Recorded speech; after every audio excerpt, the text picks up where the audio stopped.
This morning, the administration on defense after suffering 3 legal setbacks in the span of 90 minutes on funding for USAID, refugees, and the freezing of federal funds. Let's get right to CNN's Caitlin Polantz for the latest on this. Good morning. Good morning, John. The judges are looking at these lawsuits and saying, yeah, maybe the Trump administration can't just shut off federal funding however it wants in very quick order, turn that money back on. So the 3 examples we got yesterday, orders from judges, 1 in Seattle, 2 in federal court in Washington. 1 said you can't shut off federal funding to refugee financial support. Another said you can't freeze federal funding to nonprofit groups through a broad directive of the Office of Management and Budget. That could be potentially catastrophic to those nonprofit organizations, essentially fatal to them. So that can't happen. And then a 3rd judge said that foreign aid money going through USAID out to contractors and nonprofit groups doing work around the globe, get that money to them that is owed. That is Judge Amir Ali saying that in court yesterday, and he gave the federal government a deadline of midnight tonight to turn the money back on, to get those payments made to USAID contractors and nonprofits. But John, the federal government then came back in court late last night in a filing and told the judge, it's not that easy. We shut off the money and it's going to take us weeks to get it out to those contractors and nonprofits working in foreign aid. Peter Morocco, the USAID top manager right now, wrote to the court, restarting funding related to terminated or suspended agreements is not as simple as turning on a switch or faucet. So they want more time. They're going to an appeals court this morning. This is a very live situation, a clash between potentially the courts, the foreign aid world, and the Trump administration over what to do with Trump's attempt to shut down that entire agency's work at USAID. John? Look, it has such consequences. Caitlin, I understand you've got some new information about fired federal workers maybe getting their jobs back for now. Yeah, John, another live ball in court overnight.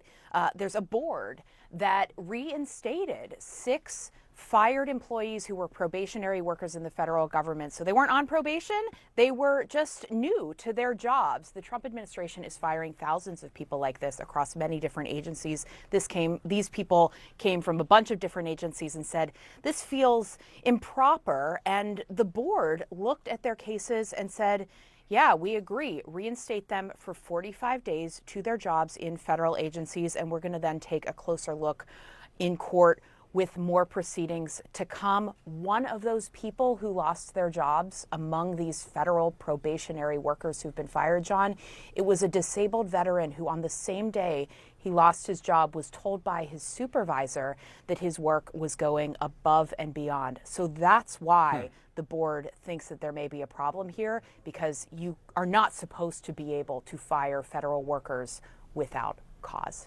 John? Interesting contradictions there. All right, Caitlin Polantz, great reporting. Thank you very much. Sarah. All right, James Eisenman is now joining us. He previously worked on that little-known Merit Systems Protection Board that Caitlin was just mentioning. He is with me to talk through this. What power does this board have to reinstate employees?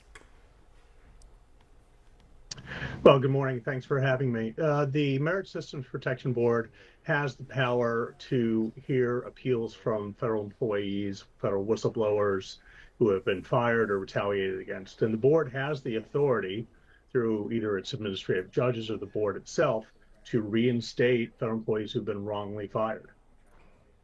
How does the board work? So the board works through initially appeals to administrative judges. The board has regional and field offices throughout the country. There are about 65 administrative judges. Someone, a federal employee who was fired, files an appeal in one of those regional offices. The administrative judge conducts a hearing, much like a trial, except there's no jury. Calling of witnesses, bringing of evidence. The judge issues a decision. That decision from the judge can be appealed to the 3 board members at headquarters of the MSPB.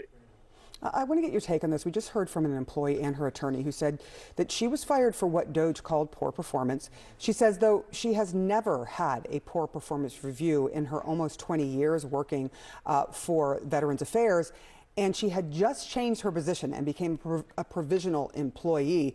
She said her supervisor wasn't even aware she was being fired. She just got an email saying that her job had been terminated for poor performance. How does DOJ have all this power? And are you seeing something here that just doesn't make sense? It's something the board could look at. Yeah, that's a great question, how DOJ has this authority. I'm not quite sure that they actually do have.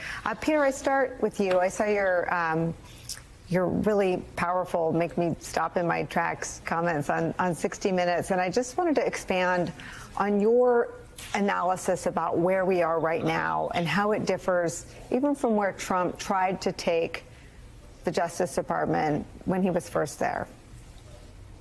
Well, we've seen a whole series of actions over the past 4 weeks that are really unprecedented. I mean, it started on day one of the new administration when the president pardoned everyone who had stormed the Capitol on January 6th, including people who had engaged in really brutal acts of violence against the law enforcement officers that were just trying to protect the Capitol.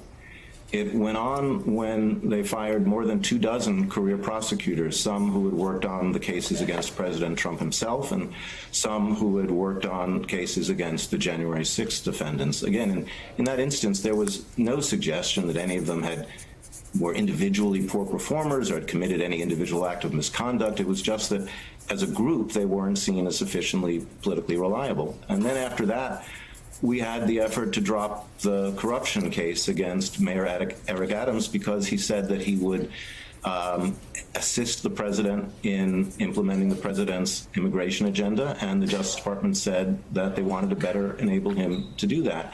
Those are all distinct actions, but there's a common through line that connects them all, which is all of them treat law enforcement as just another tool of politics, where a president's friends and political allies get special favors and his perceived political opponents get special scrutiny and harsher treatment.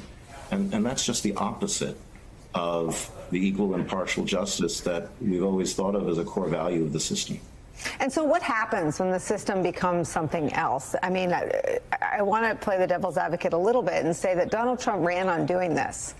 And he installed people in Pam Bondi, Todd Blanche, and Kash Patel, and then the U.S. attorneys. Those are all Senate-confirmed positions at the Department of Justice, right? That's correct. And none of them denied that they would pursue the president's agenda at the department. So I wonder what you make of the whole conspiracy to turn the Department of Justice that includes every Republican senator who voted for all those people who said they would do this. How do you evaluate this moment when the Republicans in the Senate are complicit in turning it into what you just described? Well, that's part of the problem. You know, at the end of the day, a president has vast powers. I mean, sometimes he can cross the legal lines, but even when he's staying within the legal lines, there's an enormous amount that he can do for good or for bad. And when he has the Congress on his side, there are going to be very, very few restraints. And as to whether the people chose this, I really doubt that there were many people who voted for Donald Trump for any number of reasons, who said, what I want is a Justice Department that favors his political friends and turns an especially harsh spotlight and scrutiny on his political enemies. Nobody voted for that. I agree with you. I guess my point is a lot of people were warning that this is what he would do because this is what he tried to do in the first term.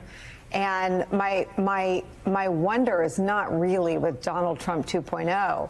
It's with why men like John Thune and John Cornyn confirm people from Bondi to Blanche to Patel who didn't say, I'm going to get there and try to stop him from turning the world's preeminent Department of Justice, the people who helped make sure 9/11 never happened again, the people who help other countries prevent terrorist attacks and stop child sex trafficking and stop drug cartels. Why do you think those men and women in the Senate on the Republican side didn't stop the department from heading this direction? Well, look, I think there are political scientists who could opine on that more effectively than I can, but I guess what I would just say is that I think there are a lot of people there who privately understand the problems this creates, but are concerned about the political consequences for themselves. I don't think we have had a president in my lifetime who so completely dominated his party and who so much wanted at the same time to take the Justice Department and the FBI in this political direction. And I think that combination has been really toxic.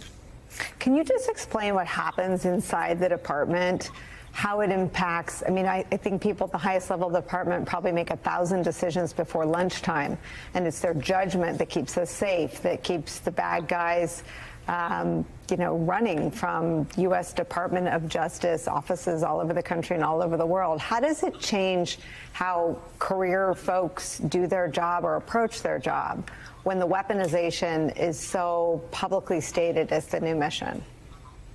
Well, I think the fact that it's publicly stated is really part of the design. I mean, everything we've been talking about so far, the pardons, the firings, the dropping of the charges against Mayor Adams, the statement by Ed Martin that you put on the screen earlier that says he... So Trump is growing paranoid, and he keeps taking big losses.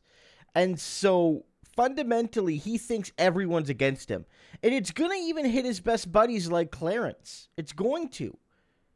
Right? Because even if Clarence doesn't rule against him in all cases, he's going to start thinking, no one's on my side here.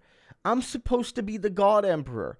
But all of these judges and the Supreme Court's already stood against me in one case. And like Clarence, even if Clarence votes my way, Clarence is supposed to be such a good ally to me that he needs to convince the other 5 conservative judges to vote with me. And why is he failing me? Remember, this is how Trump thinks. Right? Trump thinks to himself, if you don't achieve all my goals, you are not just a bad friend, but you are now an active enemy. It's the whole thing. If you're 99.9% loyal and only 0.1% disloyal, well, you're 100% disloyal to Trump because he has no nuance and it's all ego and selfishness, right? And so if the Supreme Court and all the other courts start going against him, he is going to blame every judge, even the judges that vote for him. Mark my words. And it's going to create, again, this tension that I've been talking about. How conservative judges on SCOTUS, but also all the way down the line, don't like this. Because, again, they view themselves as politicians. Judges will deny that till on their deathbed. But judges in the United States are politicians now. And they have been for at least 25 years. They are politicians. And they know that Trump is making them take politically difficult positions. Because he's too insane. And it's only going to get worse.